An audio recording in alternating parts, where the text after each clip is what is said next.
Hello students, I hope you all are doing well and studying at your places. In last video, I explained the chapter 5 on number and the natural number. In this video, we will just discuss the exercise 5A. These are the very simple questions in this exercise and you have to just fill the blank and take the answer of whether it is the true or false. So let's start with the question number 1. I have just written the option in the question number 1 and you have to write, you have to fill the blank. The first question is saying the smallest natural number is, as I told you in the explanation of this chapter, that the smallest natural number is 1. The answer of this 1. The smallest whole number is 0.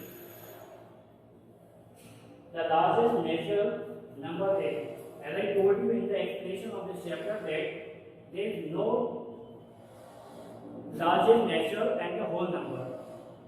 Okay, so you can write here infinitive or none.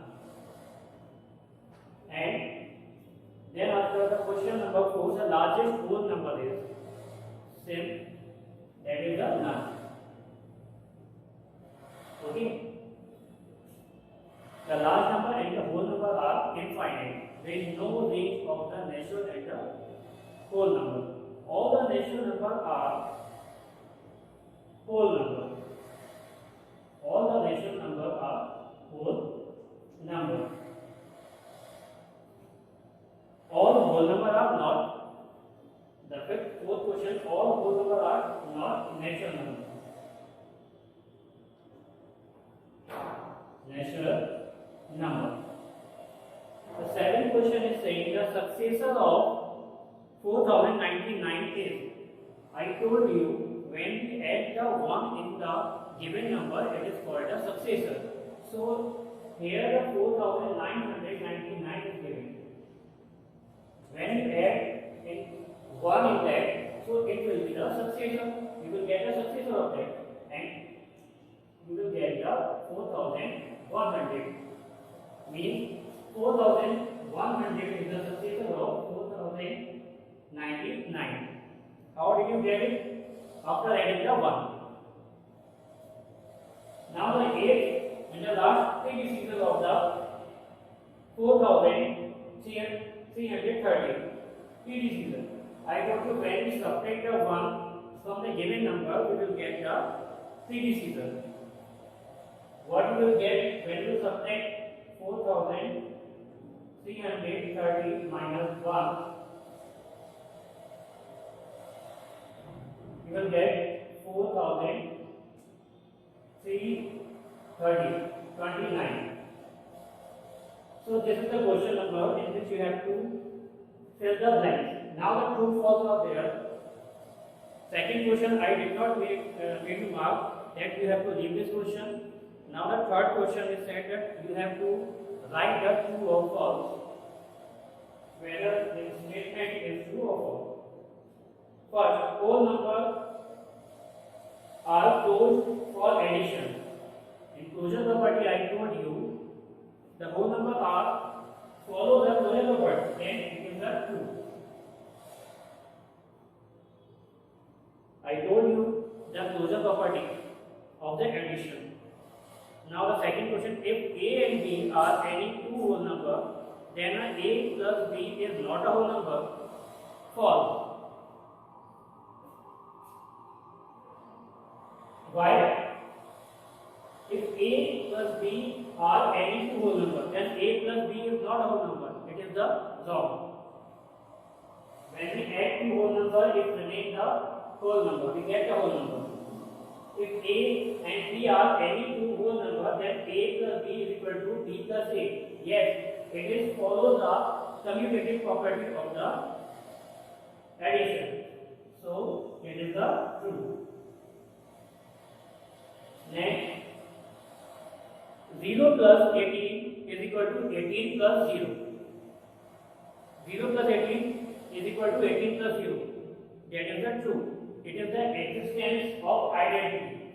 It will be true. I told you when we add a zero in any number, the identity of that whole number or natural number never changes. Now the next question, addition of whole number is associative. Yes, it is also true. The addition of the whole number is associative. I told you a plus b plus c, so you can add it by the making the group. Now the sixth question. Sixth question is saying that a statement is given 10 plus 12 plus 16 is equal to 10 plus 12 plus 16 is equal to 10 plus 12 plus 16. So this is the truth. This property, this statement is follow the associative law of addition. Now, after that, the fourth question, fill in the blanks. 54 plus 234 is equal to 234 plus. It's very easy, 54 will come. It is the commutative law of addition. This statement is following the commutative law of addition. Now, 332 plus 497 is equal to plus 332. Again, this statement is following the commutative law of addition. Now, 286 plus 0. What will come? 286 will come. And which property this statement is following? It is existence of identity. Now, 286 into 1, when we multiply any number by the 1, we get the same number. Now, a plus b plus c is equal to a plus c. What will come at the place of blank? Here we will write a b, because this rule is following the associative law. This statement is following the associative law of addition. Now the fifth question, rearrange by rearranging the given number e-value. Means some statement is given here and you have to rearrange this number and then add, so that it will be easy to add all the numbers. 237 plus 308 plus 163. So how do you add it? You can make a group of it. You can use the associative law of addition. When we add this and this, means 257 plus 163, and then we will add the 308. So it will be easy to add for us. What will come? When we add it, we will get the 400 plus, then after we will add 308 in the 400. 308 into 400. So, then 708 will come. With this way, by using the associative law of addition, we can add it. Now 1 plus 2 plus 3 plus 4 plus 596 plus 500, this plus this plus this, how do you add it? Here you can use the associative law of property. Okay, we will take this 599 plus 1. Make a group 1 plus 599 plus 598 plus 2. 598 plus 2. Then 597 plus 3 plus 597 plus 3 plus 596 plus 1. 596 plus 1. When you will add this number by making the group, it will be easy for you to add this. Now 599 plus 1, it will be the 600. 600 plus again 598 plus 2, 600 plus 599 plus 3, again this is 600, and 596 plus 1, it is 600. And when it is added, 600 plus 600 plus 600 plus 600, it will be 2400 or 2400. After that, question number 6. In this question, we have to pair a plus b plus c is equal to a, b plus c is equal to b plus a plus c. Is it true or false? Yes, it is the. You will write a yes or true, whatever you want to. It is yes, true. Because this statement is following the associative law of property. Now, 7th question. Which property of addition is satisfied by? In this 7th question, the statements are given to a statement and you have to write the which property these statements are following. 8 into 8 plus 0 is equal to 8 into plus 8 into 0. This property is following the multiplication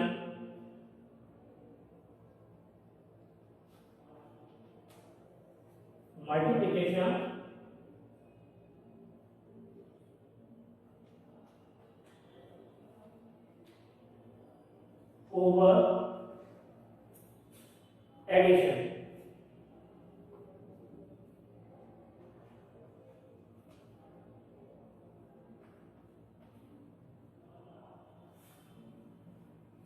This property is saying multiplication over addition. You can see here there addition is there, and here we have to multiply this 8 to the 8 plus 0. So it will be got a multiplication over addition. Now 15 minus 12 into 18. Here we have to multiply 15 minus 12 by 18. Then it will be called a multiplication over subtraction. Multiplication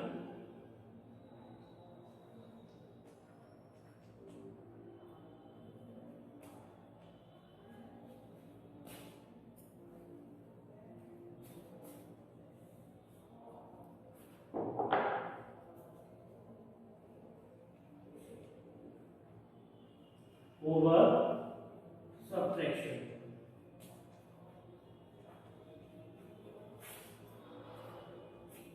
Okay, this property is following the multiplication over addition. This property is showing the following the multiplication over subtraction.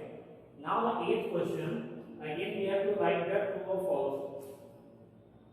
The statement I am reading, you can look into your book. Question number 8, the first question is saying that the sum of two odd number is an odd number. So it is true or false? It is saying when the two odd numbers, so 3 and 7, these are the two odd numbers, and when we add it, we will get what? You can see here 10. 3 plus 7. 3 and 7, both are the odd number, and you will get the even number. So it will be the false. Got it? The statement is saying the sum of two odd number is odd number, but we are getting the even number, so it is the false. Now next, the sum of two odd number is an even number. That is the right. You can see it. True. Now third, the sum of two even number is an even number. Yes. 2 plus 2 4. 2 plus 4 6. Even number. So that is the true. Fourth question, the sum of two even number is an odd number. That is the wrong. When we add two even number, we get a even number. Like 2 plus 4 6. 2 and 4 and 6, both are 3 of them are the even number. Then after the fifth question, the sum of even number and odd number is an odd number. Suppose if I will write this is the odd number and one I will write the even number. So what you are getting? 11, and that is the even number. And the statement is saying, which question is this? Fifth. The sum of and even number and odd number is on odd number. Yes, that is the true. Now sixth question, every whole number is a natural number. Every whole number is a natural number. Every whole number. No. First, I told you the definition of that. When we include the zero in natural number, it becomes a whole number. But in natural number, zero is not there. Now the seventh question, every natural number is a whole number. Yes, it is true. Now, eighth question, every whole number plus zero, the whole number itself. Yes, it is true. When we add any number in zero, we get the same number, that is the whole number. And when we multiply, that is the ninth question, every whole number multiplied by 1, we get the same number, whole number itself. It is also true. Means if we will take any whole number and multiply by 1, we will get the same. Okay, and when we will multiply, add 0 in any number, we will get the same number. You can look at here. So these two statement examples are there. Now the 10th question, commutative and associative property of natural number and whole numbers both. That is the false. 10th question. Because name of the operation has not been given in this question. It is saying it is there the commutative and associative property of natural number are and whole number both, but the operation means multiplication, addition, subtraction, and division. That is not mentioned in this statement, so it will be false. Now the 11th, commutative and associative are the property of addition for natural number and the whole number both. That is the truth. Here the addition term is given, so that's why it is true. Now the question: if x is a whole number, then minus x is a whole number. No, or whole number are never in the minus. If the term integer is there, then it's okay, it will be the true. Okay, so this exercise is finished. We will meet in the next video with the next exercise. Till then, you just keep practice this exercise. Thank you.